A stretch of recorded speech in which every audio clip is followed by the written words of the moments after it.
Well, Moishe, thank you so much for coming in, joining us and spending some of your valuable time. We really appreciate it. And thanks so much for having me. Absolutely. Absolutely.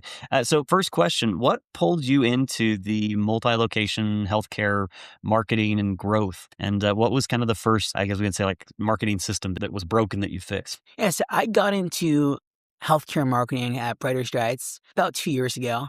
I walked in and everything was siloed. A lot of vendors were servicing the same companies. There was a disconnect between marketing departments. You'd have a SEO vendors not speaking to a paid ads vendor. First thing came in, audited all the vendors, decided to bring a lot of it in-house or go to agencies that are outside the space that I've worked with previously who I trust and know, building out dashboards for clean visibility, hired a coordinator to come in and just make sure everyone can go together. And the first step was making sure every department is able to speak to each other and to work together. So information is being shared between different departments. And it was how to keep everything accountable so everything informs each other and helps each other. If we're doing research on SEO, and we have keywords here that can help out paid ads and go into market auction insights on paid ads and look at how that goes there. We're doing content creation for blogs. Can we take that and give that to the social team? So it's about building a engine, connecting the loop, all going back to how do we get families into care faster and deliver them the best quality service and communicate that effectively. Absolutely. Absolutely. I love that. As someone in marketing, I have seen exactly what you're talking about, those silos that are so destructive because you're often ending up bidding against each other, like your own team, wasting money and time. And I've seen that happen so often. It is refreshing someone that's paid attention to that. So you've also helped scale multiple kind of 7-figure budgets and build out really complex funnels. What's one dashboard metric that you tend to trust the most or pay the most attention to that you think other people are undervaluing, not paying enough attention to? It's funny. I think that you look at any sector of marketing now, and it's a very different game than it was years ago. I've been in digital marketing now for about a decade, and you go through SEO, the metrics I would look at for a website performing is very different than I would have 2 years ago. We're in the age of zero-click attribution. You go through on paid ads, like what I used to track for, let's say, Meta is so different right now. Like used to be in control. Now it's with the new Andromeda update, it would be like, here's my creative. You tell me what's going on. I'll check back in. You lose a lot of your autonomy there. So right now in the healthcare space, what I'm tracking the most is what is our speed to contact? And that speed to contact is not just from lead in to when our intake team, speaks to them. But I want to look at, so every part of the system from a lead comes in all the way into in services, how long is that taking? Where is the biggest issues of where we can streamline things? And how can we take the same systematic approach we do to marketing to get a lead into the door and going funnel to funnel to carry that through all the way to the end? So that goes down to our conversion rate from lead to in-service and our time from lead to in-service.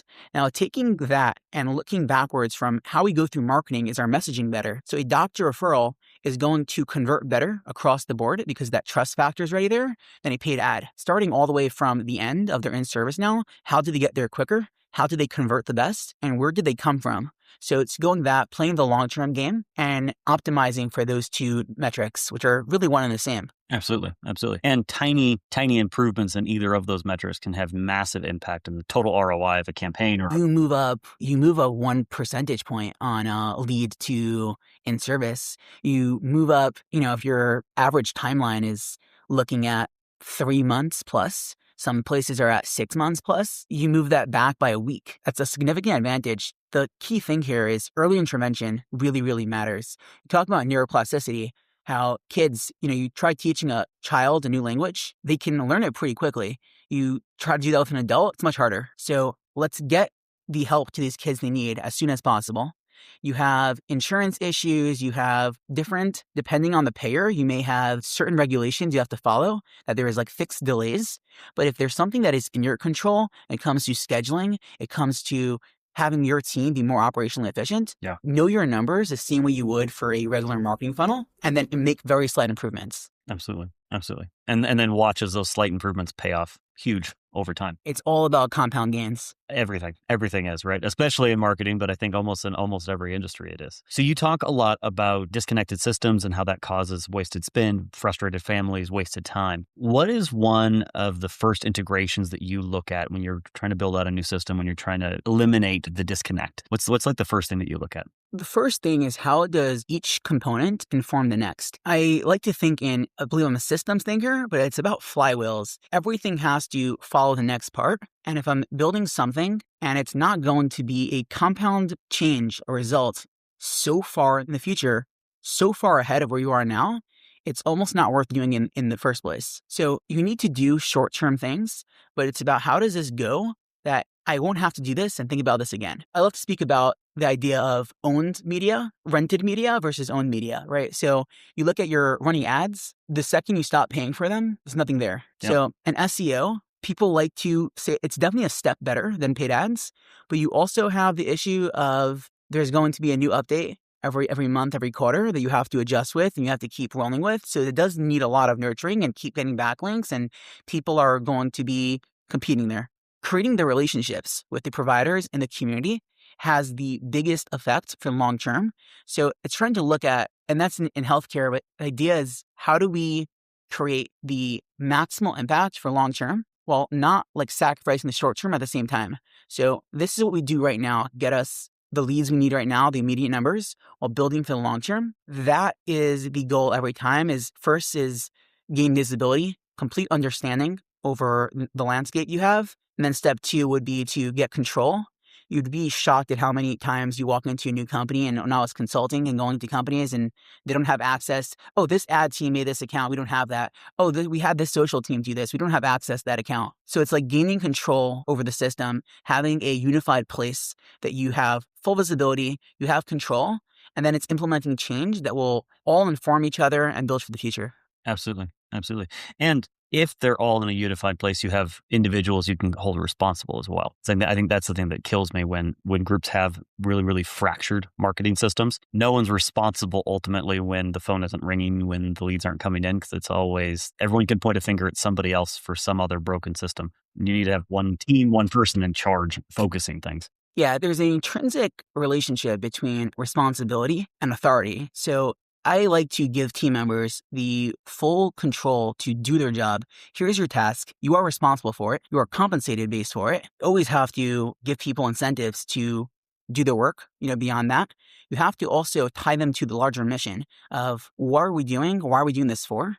What value are you bringing to the world, to this company, to yourself, beyond just a paycheck? It's amazing, when you work in a career where you're helping children and you're changing lives of families, hearing a mother say her child hugged her for the first time, spoke to her for the first time, it's really like heartwarming to hear that. And the idea that you could have a small part of that is amazing. It really makes the harder days really much easier to get by. Absolutely. Absolutely. That's the biggest part. Yeah. Doing work that actually has a larger, longer impact is worth a lot by itself, outside of whether you get paid well for your job. Yeah. When you tie that together and give someone unique responsibility, your job is this, own this. A team member comes to me and says, what do you think I should do? This or that. So what do you think? Oh, I think we should do that. Okay, great. Do it.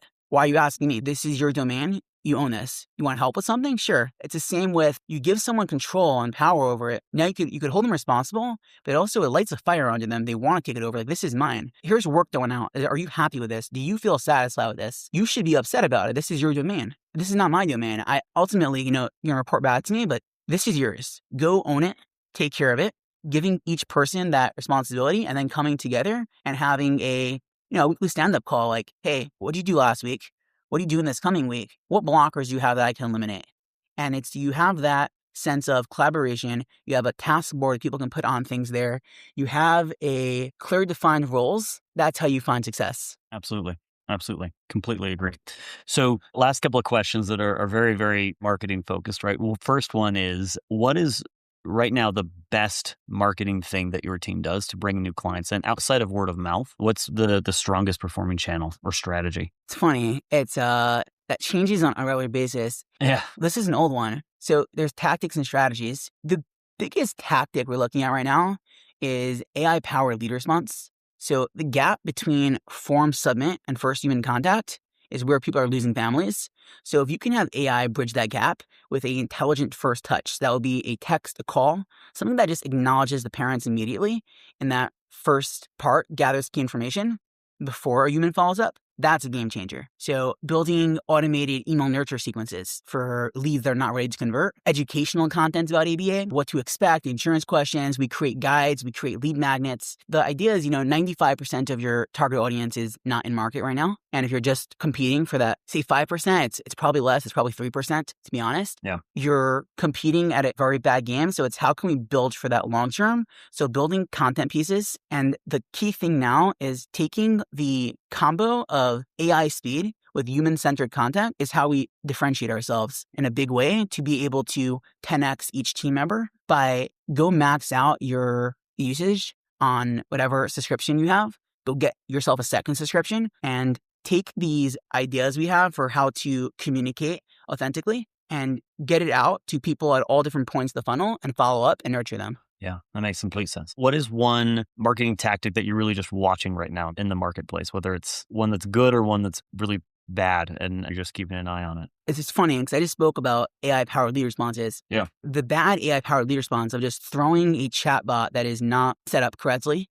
It's throwing on automations that are not configured. It's removing the human in the loop, removing the personality. It's a very key thing. If you can improve a system that's already being done and you could take a admin task, take data entry, take something that will just help in a very small way, just remove 10 minutes of someone's workflow, that's the way to do it. When people are just like, oh, I could just replace these people, I can outsource it, I can get it done for like cheaper without looking at how is this actually going to help your team, help the families you're servicing, that's where I find it's very gimmicky. You have auto replies on socials, customer service being sent to a chatbot. I mean, we've all had that experience. You're trying to reach a company and you're going through a loop and it's like, get me a human, get me a human. You're spamming 0 on your phone. Yeah. That's something that we try to, it's like use every tool at your disposal to make this better, but make sure you're not losing the humanity. Absolutely. I love that. I think that more people need to hear it. The number of clients that come to me that are like, hey, we want to install a new chatbot on the website, and they have not even tested it themselves. They have no idea how its responses work. They have no idea how it was trained. So they have no idea what kind of responses it's actually going to generate. It's shocking because I've seen AI bots